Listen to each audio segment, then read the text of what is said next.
Alors, je passe la parole à François Varlet, qui a eu la gentillesse d'organiser et qui va modérer cette réunion. Merci beaucoup. Je remercie très vivement l'Académie nationale de chirurgie et bien sûr son président Philippe Mar et son secrétaire Hubert Joannet de nous avoir réservé une après-midi pour la chirurgie pédiatrique. Alors, comme vous le savez, le sujet initial concernait les anomalies du développement génital, mais c'est un sujet extrêmement polémique avec certains représentants d'associations qui ont été opérés plus dans l'enfance de ce type de problème. Et certains sujets sont extrêmement virulents et font un lobbying extrêmement puissant et fort pour essayer d'empêcher les chirurgiens pédiatres de faire toute chirurgie génitale quasiment. Alors, ce sujet a été débattu récemment avec les députés, les sénateurs, et grâce à la Société française d'urologie pédiatrique et de l'adolescent, et aussi d'Emmanuel Sapin qui en fait partie, cet article 16 qui devait empêcher les chirurgiens pédiatres d'opérer tout enfant ayant une anomalie génitale, eh bien, a été retiré fort heureusement.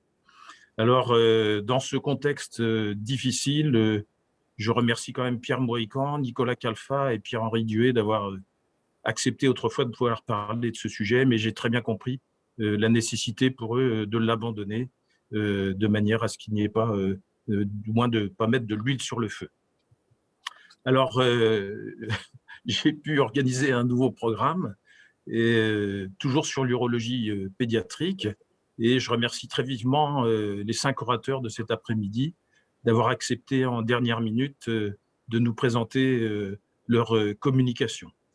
Alors, ce sont des sujets qui sont pour la plupart des sujets de recherche, pour lesquels j'ai demandé à ce qu'on fasse quand même une perspective sur l'avenir. Certains autres ont pu se déplacer à l'étranger pour faire ces sujets de recherche, et bon, c'est toujours intéressant d'avoir le retour de ces jeunes qui sont partis à l'étranger.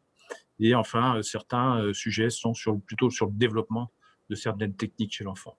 Voilà, donc ce qu'on souhaitait vous montrer, c'était la dynamique de la chirurgie pédiatrique française, et plus particulièrement aujourd'hui donc de l'urologie. J'espère que vous allez vivre une belle après-midi et je vous en remercie. Alors, je donne la parole au premier orateur qui est Aurélien Scalabre de Saint-Étienne. Alors, je vais le présenter très rapidement. Aurélien Scalabre est praticien hospitalier dans mon service au CHU de Saint-Étienne. Et après avoir fait ses études à Paris, son internat en clinica à Lyon, dont une année aussi à l'hôpital Trousseau à Paris, il est arrivé à Saint-Étienne en 2015 et il va prochainement me succéder quand je partirai à la retraite. Et voilà. Donc, il avait fait un sujet de recherche en thèse d'université sur l'intérêt de la métabolomique urinaire dans les dilatations de diagnostic anténatal.